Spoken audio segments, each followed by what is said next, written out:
ஆக பெற்றிருத்தல் என்பது வேற, அனுபவித்தல் என்பது வேறு. இந்த துய்த்தல் என்பது துய்ப்போம் எனிலே தப்புன பலவே துலகு.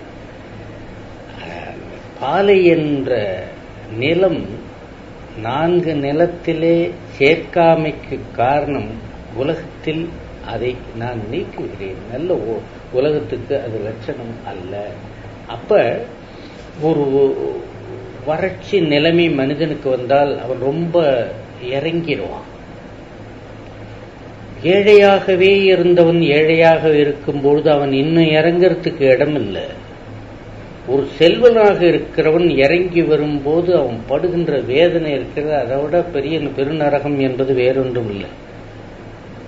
அறுசுவை உண்டி அமர்ந்து இல்லாள் ஊட்ட மறுசிகையை நீக்கி உண்டோரும் வறிஞராய் உண்டு இறப்பர் கூழ் எனில் செல்வம் ஒன்று உண்டாக வைக்கப்பார்த்து. எப்படி சாப்பிட்டா இது நாள் வரைக்கும் செல்வ வாழ்க்கையில் இருக்கும்னா, அறுசுவை உண்டி 6 வகையான சுவை வேளா வேளைக்கும் இருக்கணும். அமர்ந்து இல்லாள் ஊட்ட, வேலைக்காரன் சோறு புறத்துல என்ன இருக்கு? இல்லாள் ஊட்ட மறுசிகை நீக்கி உண்டணும். மறுசிகைன்னா சிகைன்னா அந்த பிடிச்ச பிடிக்கு சிகைன்னு பேரு. பிடிச்சபடி சாதம் சிகை. ஒரு வெரைட்டியில ஒரு பிடிச்சபடி அளவுக்கு தான் நான் சாப்பிடணும். மற்றதெல்லாம் சாப்பிட்டாகணுமா? இப்படி பிடிச்சபடி அளவுக்கு சாப்பிட்டாலே சிலது மீந்துடும், சில ஐட்டம். அப்படி சாப்பிட்டவங்க கூட செல்வம் போயிடுச்சுன்னு சொன்னா கூழ் கிடைச்சா போதும் பிச்சை எடுப்பான். செல்வம் ஒன்று உண்டாக வைக்கப்பட்டது, அதை மதிக்காதீர்கள், அதுக்கு ரொம்ப மரியாதை கொடுக்காதீர்கள். அப்ப பாலை நில வாழ்க்கை என்பது, பாலை நில உணர்வு என்பது கூட ஒரு செல்வத்திலிருந்து இறங்கி வருகிறவன் படுகின்ற பாடுதான். அது மனிதனை மனிதனாக இருக்க விடாது. அதனால்தான் பாலை நிலத்தில் கொள்ளைக்காரங்க இருந்தாங்க. நம்ம சங்க இலக்கியங்கள்ல எங்க நீங்க எடுத்தாலும் கொலை செய்பவர்கள் கொள்ளைக்காரர்கள் இருந்த இடம்னு சொன்னா பாலை நிலம்னு எழுதுவான். சுத்தமா எழுதிடுவான். அவர்களுக்கு ஒரு குலப்பெயரும் கொடுத்துருவான். அவர்கள் தான் கொள்வார்கள். எப்படி எல்லாம் கொள்வார்கள் பின்ன வருது பார்ப்போம். அப்ப அகப்பொருள் விளக்கத்துல மட்டும்தான் பாலை நிலத்துக்கு ஒரு கடவுளை சொல்றாங்க. காளி, துர்கை. அதை என்ன வார்த்தையில் அவர் சொல்றாருன்னா கன்னி என்ற வார்த்தையில் சொல்றார். கன்னி, விடலை, காளை, நீளி, இன்னகை ஏற்றி ஏனர் ஏற்றியர், அப்படி அந்த சூத்திரம் போகுது. காளி, இந்த காளியைத்தான் அவர்கள் கடவுளராக கொள்ளுகிறார்கள் சொன்னா உக்கிர தேவதை காளி. சில பேர் பயந்துகிட்டு வீட்டில் வச்சு அந்த காளி படம் பூஜை பண்ணக்கூடாதுன்னா, அப்படி ஒன்றும் கிடையாது. உக்கிரத்துக்கு வேண்டினால் அவள் உக்கிர தேவதையே தவிர எல்லா இடத்துக்கும் உக்கிர தேவதை அல்ல. அவள் சாந்தமானவள் தான். அவள் ஆடுகின்ற நடனம் அப்படிப்பட்டது, உக்கிரம் அல்ல.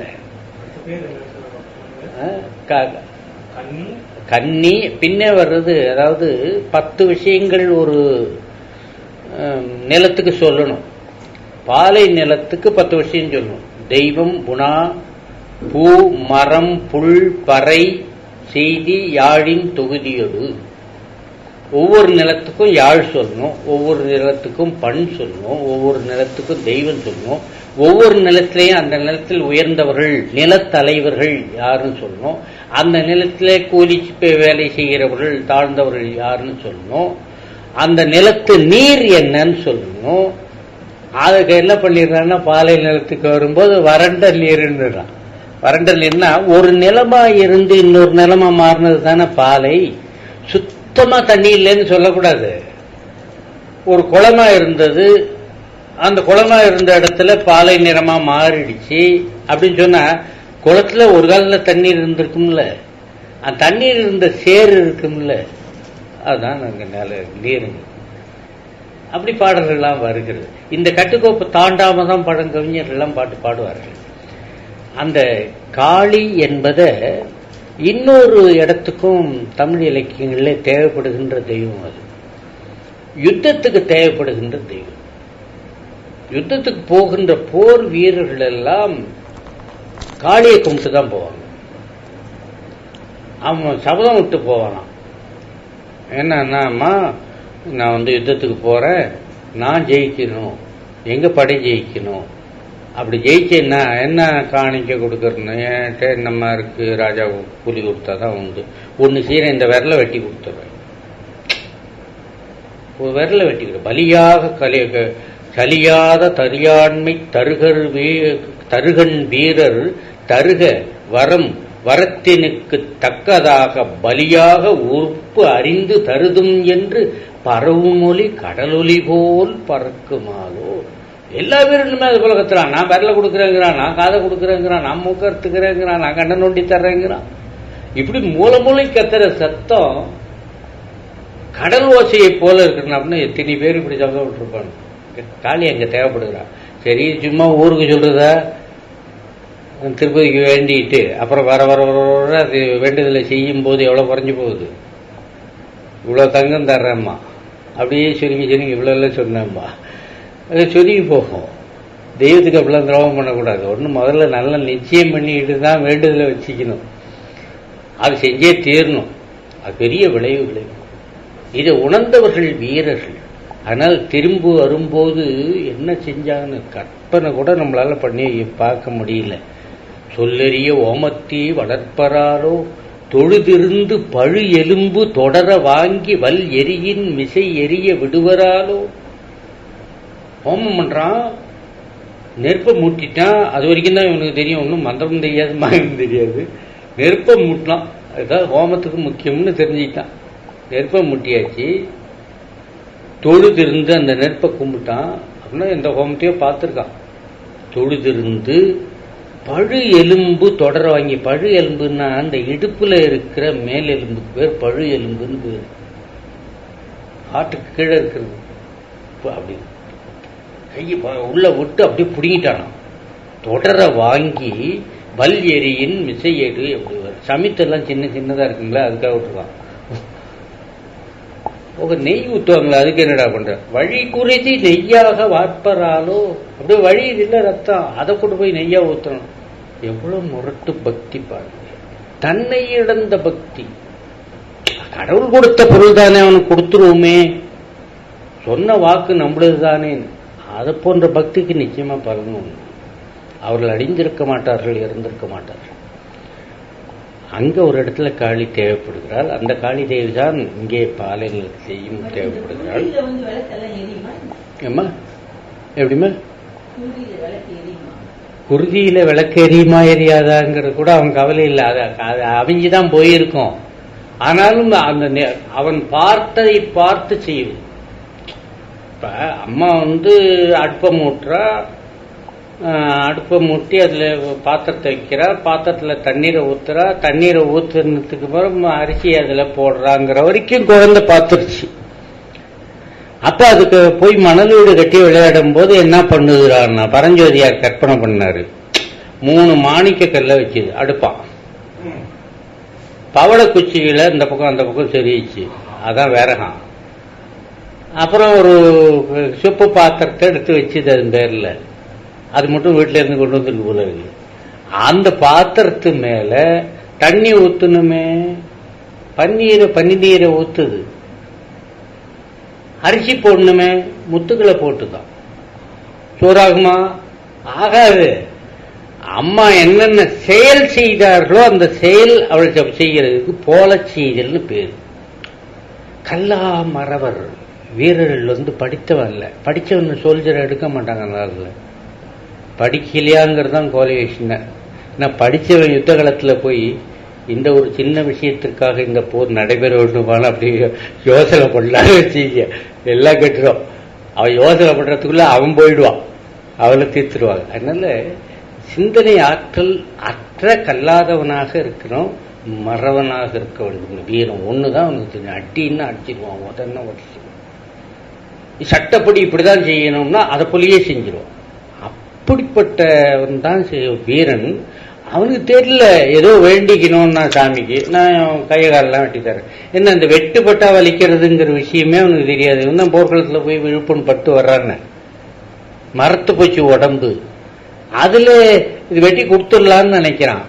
வந்தவொன்னு என்ன பண்றான்னா எதை வெட்டி கொடுக்கறதுன்னா பழு எலும்ப போடுறான். ஏன் எலும்ப போடுறான்னா அந்த சமித்துகள் போடுறது போல இருக்கணும்னு நினைச்சிட்டு போல செய்யறான்.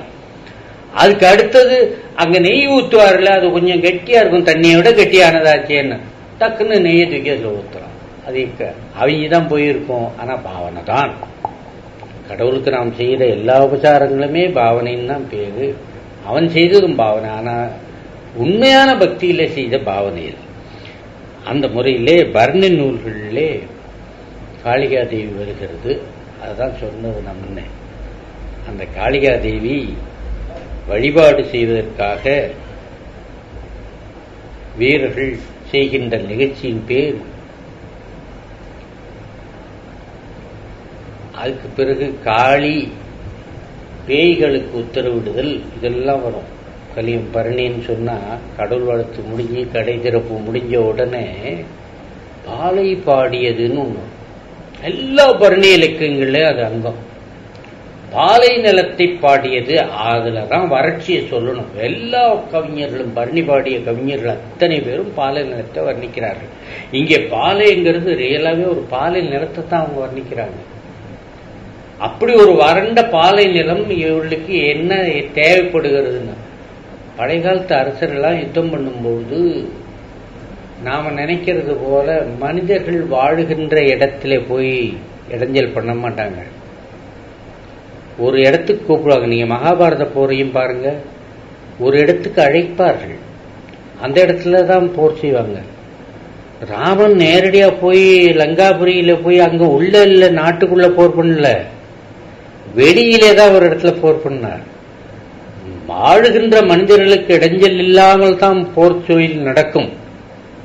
போர் தொழிலை வெற்றி தோல்வி என்பது எதை பொறுத்ததுன்னு சொன்னா, ஆளுகின்ற மன்னனுடைய சிரம் வெட்டப்படுவது அல்லது அவனுடைய கைப்படைகளை நீக்கி விடுவது, இப்படி சில அறிகுறிகள்.